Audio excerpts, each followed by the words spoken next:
So I'm not much of a gamer, but every now and then I have some friends that pull me on to play Arma, and it's a fun time. And they come up with some really cool scenarios. And recently they asked me to help kind of do a deliberate planning for a platoon area defense. And they set up a really cool scenario, and I thought I'd kind of steal their setting to show you kind of how you would actually go through and do a deliberate planning exercise. You know, you're given this area, you have to defend it. How do you actually make that plan? What's the process that you do with it? This is gonna be kind of a longer video, so if it cuts off on Instagram for like video length limits, go check it out on the YouTube channel, because I'll have it up in its full length, full glory, and everything like that. But let's get into it. The situation here is that we are a single platoon with adjacent platoons covering our left and right, and we are doing an area defense of this wooded area. We're kind of defending a strip, and the way it's working is that this is kind of this wooded area. The enemy wants to come in and secure this intersection. We need to defend this intersection, because if they're able to come up and actually control this intersection, they'll be able to pass heavy armor through. And this is a quick route that lets them pass that heavy armor into our rear lines, this open farm field over here. And if we let that's going to be obviously very bad for the larger war type thing that's going on here. So first thing that we're going to do is we are going to start with IPB. IPB is what we're going to use for how we develop kind of the situation of, you know, our boundaries, our map, understanding the terrain, understanding the enemy. And then once we figure all that out, we're going to go to engagement area development, which is all about coming up with our actual plan of execution on how we stop them. IPB stands for Information Preparation of the Battlefield. You can read all about it. It's a very complicated process, but I'm kind of condense it and simplify it a little bit so it makes sense. But it's a very easy thing to do, to just run through, even for quick, simple operations, and make sure you don't forget anything as you go and do this. So first step is define the battlefield environment. That's all your boundaries. That's like where we're actually fighting. And for us, what we're doing is we are going to be responsible for right here, over here, and this is kind of our boundaries right here. There's open space on our east and west. All of that is under observation from our adjacent units. If the enemy goes either of those directions, it's not our responsibility. We are focused primarily with this wooded area and the enemy coming through to secure it. So we need to protect this area. Anything else outside of it is not our concern. We're also going to recognize any routes. We've got these two main roads that go towards the enemy position that could be secured by the enemy. And normally we would go through, we would mark it, call them various MSRs and high-speed avenues approach and everything, and there's ways to evaluate it. But they're well-developed roads. I'm not going to try and mess up the map too much to make it too hard to read. But then we go into describing the battlefield effects. Battlefield effects, now we can actually talk about the terrain, what's actually out here. This is all open, I say open forest. It's a lot of forested area. You're not going to be able to drive a vehicle through here. So all the vehicles are going to be restricted to the roads, right? The trees in here are all like big, heavy trees, but minimal undergrowth, so that you can see probably about 100, 200 yards pretty reasonably, but there's still lots of cover. Over here to the west, however, is a bit more densely vegetated. It's a lot of bushes, a lot of shrubbery, so that you can really only see about 50 meters. So this is, infantry loves this area because you're going to be able to sneak around really, really easily. It's hard to see a little bit with the contour lines, but the highest spot is over here, and it slopes gently downwards to the northwest. And you've got this ridge line over here, and the enemy is going to be going up the hill into our defensive area over here. Describing the battlefield effects is also going to include all the weather, temperature data, light data, and stuff like that. I won't talk about that now just for simplicity, but that's where you would really evaluate, you know, advantages and disadvantages you have with optics or with observation, strengths that the enemy might have. But once you figure out like what we're really looking at here, once we've identified the roads and the terrain, the topography, the weather, we're going to evaluate the threat. The enemy that we're looking at here is made up of three primary forces. They have an initial recon platoon, and their recon platoons, their units overall, are usually a little smaller than most Western Allied forces. We're assuming it's kind of like a Soviet-style enemy force. But their recon force is a smaller teams of fanatical, highly competent troops that are going to be willing to low crawl and sneak all the way up, and they want to get right on in our faces, crawl in our trenches with us, and slit our throats, basically. Once they have figured out our positions, we're expecting them to follow on with another infantry company. 3 platoons. Again, those platoons are a little bit smaller than ours, so it's not hugely overmatched. Well, a lot overmatched, but not as much as it may look. These platoons are going to follow the recon, and then they are going to, once they secure this area, then they're going to be able to pass on these heavy vehicles, these infantry fighting vehicles, and tanks over here. So when we're looking at this, we need to now figure out the enemy courses of action. This is where we put on our red hat, is what we say. We do our red hat planning, where we actually put ourselves in the shoes of the enemy commander and figure out, how do we think he would fight this? And if I were the enemy commander and I see that we are trying to knock out a platoon in here, I am going to try and figure out first, which direction do I want to go? We have 2 roads, right? And we're trying to pass on vehicles. So we need to secure at least one of these roads. And when I see these roads, a few things stand out. First is that this road to the west is about half the distance of this winding road back and forth. There's also a lot less topography up and down, which isn't a big deal for the actual fighting vehicles, but we also have to think about the logistical vehicles that follow on, the wheeled vehicles. If they're going up and down hills and around sharp turns here, that may be challenging. And it's also a lot more surface area that you have to defend if we have ragtag groups of the defenders out in this area. So this road isn't looking good already, but the real thing why it makes it a no-starter is that it also extends over here into this open area. And if it's in the open area, then the defending forces can observe the road from far away, and you're going to be vulnerable to long-range attacks, whether it be artillery or long-range drones or anything like that, or just early warning system so that everyone knows what's going on in this forested area. For that reason, as the enemy commander, I would want to focus my efforts primarily on this western route overall. It's a much better route, and it has the advantage of going up against this really thickly vegetated area over here. Like I said, we've got some pretty fanatical infantry dudes that have no problem getting dirty. If I were them, what I would want to be doing is sending my recon forces up here to try and get into this heavily wooded area, take out any defending observation posts, and from here you could do some really nasty strikes across the road, and you'd be able to move really with impunity once you get the enemy out of here, because they can't see into this area. And you could choose where you want to cross the road. And remember, of course, that the attackers don't have to necessarily clear this whole area. They just have to peel the defenders off of this road. If they're able to get the defenders off this road, then what they can do is just isolate them, pass on the heavy armor, and then take the defenders out slowly and attrit them over time with an envelopment. This is fairly easy to do with the numbers that we've got, and they can do it with minimal bloodshed if they can secure most of this area over here and then just slowly move forward and sweep across. So, and now with coming up with all the different courses of action, you want to typically do multiple. You want to come up with several ideas of what things they might be able to do. They might send out a secondary recon force just to validate and see if this road maybe isn't all that bad, but that'd be a smaller force just to check and challenge assumptions. You may also want to do a most dangerous course of action. Sometimes certain situations, they offer the enemy an opportunity to do something a little more reckless, a little more dangerous, but it's dangerous for both sides. Not necessarily the most tactically sound, but they may do it. So it's something you have to plan for regardless. You can come up with a whole bunch of enemy courses of action. I'm going to stick with this one right now just to keep it simple. Where the enemy is going to come up and we expect them to mostly focus on the west over here.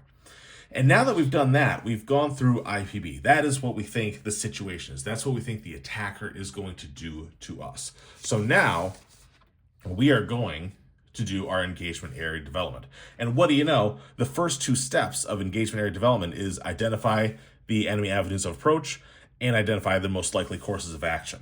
So we can go right to step 3, which is determine where to kill the enemy. Where do we want to fight? We know what the enemy wants to do. How do we, as the defender, set the stage for what we want to do?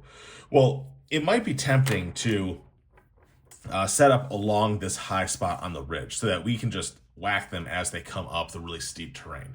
And that makes sense. Sometimes that is very valid, but usually that only really works on really open terrains where you can see, 300, 400, 500 meters out, and you can hit them with a whole cascading of fire, symphony of destruction, all that stuff. When it's wooded terrain like this, it becomes a bit trickier because if you've ever been to any of these things where you're in the woods and you see these ravines, these steep areas, there's always a lot of micro terrain, lots of micro draws and micro spurs, where if we have enemies that are trying to sneak up close to us, they're going to have a lot of cover and concealment to get real close. And it may be difficult, especially if we're talking about massing fires, heavy weapons and everything, to orient at a downward angle to get that kind of depth that we need to do to really lay fire on them. So in this case, I don't really want to be right on this ridge. Instead, I want to back off and I want to set up and basically allow them to come up the hill a little bit, and I want to kill them in roughly this area, this open area. This is kind of, it allows us to engage them where the enemy wants to go, but also we have ways to push them and prevent them from going actually into this heavily vegetated area where they really definitely want to go. So from here, now that we figure out where we roughly want to kill the enemy in the central area, we can start dropping our forces and weapon systems. I'm actually going to go a little bit out of order right here and do step 5 before step 4, which is plan and integrate obstacles. Because there's so many different routes here, we want to make sure that we're able to actually get the enemy into this engagement area before we really commit to dropping dudes in place. And for this, now we drop obstacles. Obstacles can be anything from minefields, fallen trees, sea wire. Sometimes you do fake obstacles. If you don't have the resources, if you don't have a whole truckload of mines, you can make a fake minefield where it looks like you placed mines. You have little bits of wire and you have signs saying minefield so that the guys don't go there.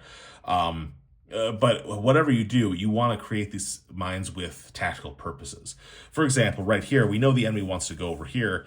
I want to drop a minefield, if that's available, minefield and sea wire right there and right here. And basically what I'm going to do is block them so that when they hit these obstacles, they're going to, these dudes are fanatical, they're highly competent, but they're not stupid. They're not going to walk into something marked minefield. They're going to come up to these obstacles and say, oh, this looks like it sucks. Too much sea wire, too many obstacles. And what instead we're going to see is that they're going to have to divert. Basically, in this case, I don't want them to be able to cross this road. I want this whole area to look completely impenetrable. And this may be, we may have to figure out a bunch of other things. How far down do you want to go? I don't know. How much resources do we actually have? We could, you could mine the whole thing for all I care. But the point being, you figure out a way to isolate this area so that the enemy can't actually go in there, which means that as they're trying to go here, it's like, okay, well, we can't go in this forested area, but we still need to secure this western route. That's still the preferred thing to do rather than trying to secure this area over here. Additionally, in the off chance that they do say, okay, we want to do this over here, we're going to go do a ton of obstacles over here. And, I don't know how many mines you actually have, but there are other ways to shut down this avenue of approach. You can also do abattises. You can do drop a whole bunch of berries. You can drop concrete Jersey berries in the road, and you can be loud about it too. In a real life situation, this isn't necessarily silent. If you have engineering assets that can go dig ditches and stuff, let them make a whole bunch of noise. Let them communicate through the noise and other passive ways to any scouts and everything operating over here. They're going to hear all this noise and commotion over here, and they're going to know, okay, this area is being fortified. This is not a good place to go.